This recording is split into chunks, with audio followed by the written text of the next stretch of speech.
I think for 2020, if you don't feel like you have a solid network of people that sell online or e-commerce, and that is a space that you really want to get into next year in 2020, building your network should be one of the higher priorities for you.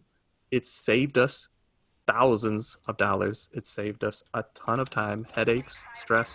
It's just so much better to do business with other people. I go too deep. My name is Steven. This is my brother, Nathaniel. I think the biggest thing for me that has stuck out this year and the lesson that I learned was the importance of having a network. I might have said that in previous years, but like this year it was very much so cemented, and like a couple of the opportunities that I had and situations that I found myself in were not solvable without the network that I have. So it was just like, yeah, like, this is the most important thing. Luckily, it's something that I enjoy doing is, creating relationships and figuring out ways to work with people and, find those win-win situations. So that's all good. But it's just, again, been cemented. So some quick stories, and we can dive into this more if Stephen wants to really unpack this. But I think the basic idea of tonight's call is to get into the 2020 planning. But two things very quickly is just like at the beginning of the year, the network that I had, people that I was spending time with actually like physically in their location, because that was one of my goals that I had, was just to be able to travel and actually be with people and spend time with them. Through doing that, those relationships that I built up, I was introduced to some people who are interested in what I did or currently do, and I was able to bring them on as clients. And that was kind of a new area for us inside of our business. Client work is what I started with when I was doing graphic design, and I'm very comfortable working with a client and kind of taking the idea out of their head and bringing it to life. But it was something I had gotten away from as we were doing this print-on-demand business, where it was more like selling to, broader audiences, not so much, ones that we can, fully grasp or have outside of Amazon. Maybe that's the best way to put it. So that was something that I got to do at the beginning of the year, was use my network to be introduced to these clients and get back into client side work, which is basically understanding their audience and helping them serve their audience, and going back to playing kind of that behind the scenes person who's just making things happen. And so throughout the year, I got to do that with 3 or 4 clients, and some of them were very popular in their areas. And so we got to see a lot of traffic from what they were doing. It was exciting for me to see all of that and to realize that you can move away from Amazon. You don't have to be so dependent on not their network, but their audience and the customers that they bring in just because of the name Amazon. So that was all good and well. And then towards the end of the year, I've actually shared some stories about how impactful the network that I had built up was also at helping me solve some problems that I had kind of in the 11th hour, literally the 11th month of the year, was some shipping nightmares because of Christmas time and all the craziness that Q4 is. And so that was me being able to tap into that same network and be able to find people who could help me solve some problems, which was, getting some product printed and delivered within a 24-hour period of time for a very important video shoot that my client had. So definitely 2019 was being served well by my network, and also helping serve certain people in my network. Part of, me being able to travel around is me wanting to pour into the people that I get to spend time with, whether that means, helping church plants or businesses get started, or just spending time with people who, some of my friends up in Alaska, they're just getting lonely because they've been up there going to school for a while, and, the winters can be pretty harsh up there. So just doing things not necessarily always dedicated to business, but really trying to pour into people, as that is a big passion of mine and Steven. That's why we're here every Monday shooting these calls, and just that's why we've continued on this teaching business. I think that's been something we've learned in 2019, is as much as we love to share the experience that we're going through, is running this teaching business is a completely a monster on its own, and something that we've been battling, trying to figure out, how do we best fit into this. And so again, to play along the networking theme, we've learned through the connections that we've made while teaching online here to help boost some of our reach, that doing things that me and Steven just wouldn't be able to spend the time, and really just stuff that we don't like doing. So we're not devoting all of our attention and time to that. And so things like, marketing or teaching, or even teaching under other people, because they already have kind of a business plan set, and it allows us to just give the information that we want to put out into the world, without worrying about exactly how to deliver that content, or how to price that content, or find the audience for that content. So that allows us to kind of focus more on what we're interested in, which is running our business, while still being able to do this thing that me and Stephen are passionate about, which is teaching and helping others learn what we're doing, without kind of the extra steps that it takes to get some of that content out there. So again, over this last year, it may have seemed that we haven't done as much as previous years, as far as like teaching and putting out classes every month and all the stuff that we were kind of doing a few years ago. But definitely a lot has happened, again, behind the scenes, of just, let's figure this thing out. How can it best work for us? And still, keep everything moving at the same pace.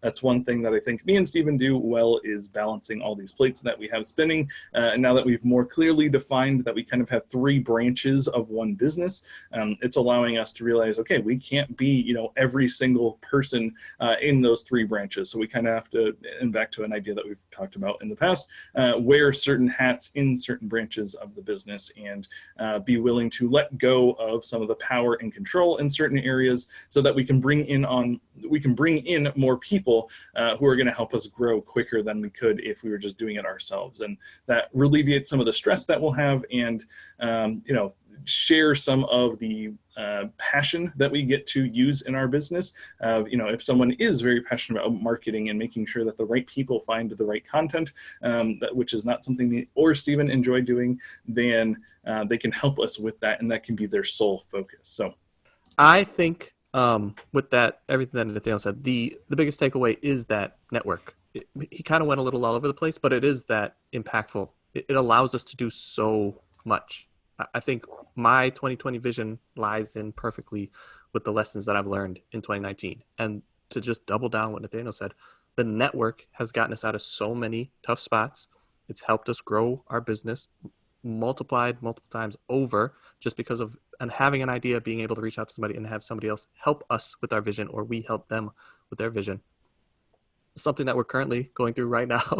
Me and Nathaniel are both having technical problems, house issues. The wiring in this house is from the 50s, so it's old, like paper wrap wiring.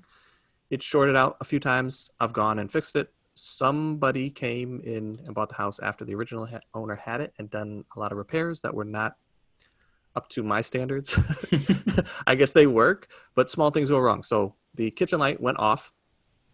There's 8 wires in a 2-wire hole. It's been a crazy thing to just try to figure out like where those wires are at. Normally, the ground wire, the neutral wire, and the live wire are all color coded. In this house, for whatever reason, they decided to go off the cuff, and so sometimes the ground wire is a live wire, which is always enjoyable. But just trying to figure that stuff out. I ran into a major wall with this one because I've never seen it quite like that. And because I don't know which wire is live, and when I take one wire that's live off, it changes to another wire. I've never seen that before. I had to reach out to my network and be like, okay, I'm not an electrician. I know enough to be dangerous. I've fixed all the problems up to this point, but this is beyond me. And not only that, when I try to solve this problem right here locally, it's mixing up by turning off certain switches, turning off certain plugs. Like, it was very sporadic. So just hitting that wall and being like, I'm way over my head. I can't call an electrician on Sunday at 12 o'clock at night, or else it's going to cost me an arm and leg. Even if I could get an electrician out here, let me reach out to my network and try to figure it out. I was able to get on the phone with somebody. They walked me through the problems. I was able to fix it to the point where we could have most of the power back on in the house. But that's why the office is pulled apart now, because I think somewhere in the office lies the original problem of when they switched the wires. The ground wire is the biggest problem because that's just an uncovered wire, and that can cause the biggest problem. So I've been trying to track that down. But the fact that I could have that big of a problem and feel like just completely overwhelmed, sit down, think, and be able to reach out to somebody late at night like that and be able to solve the problem and give me that like peace of mind is a huge benefit, because I can remember when I first started this business how lonely it was to do all this stuff on my own. And anytime I had a problem, it was like infinitely more difficult because I had to figure it out. There was nobody that I could reach out to. It was all like, who's selling online? I don't know anybody that's even selling online. now this random problem that I have with the printer, I can't get these printers to print these labels, or they're off kilter a little bit. Like I'm so lost. I don't even know where to go. Was one of the driving factors in why me and Dale wanted to start this teaching business community.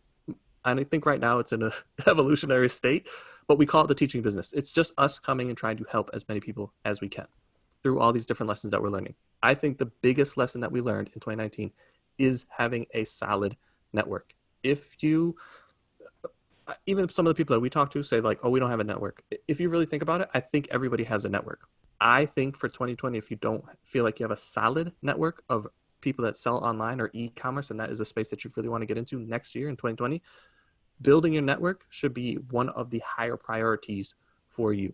It's saved us thousands of dollars. It's saved us a ton of time, headaches, stress. It's just so much better to do business with other people.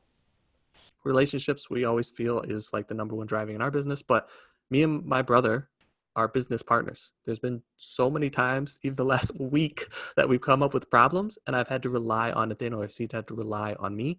That should go to show people like even just having one other person is a huge benefit to you and your business. I feel like we drove that point home. Network, Yeah. relationship, 2020. If that is not a high priority for you, please make it, because it's just life. It's been a lifesaver for us so many times in so many different aspects of our business.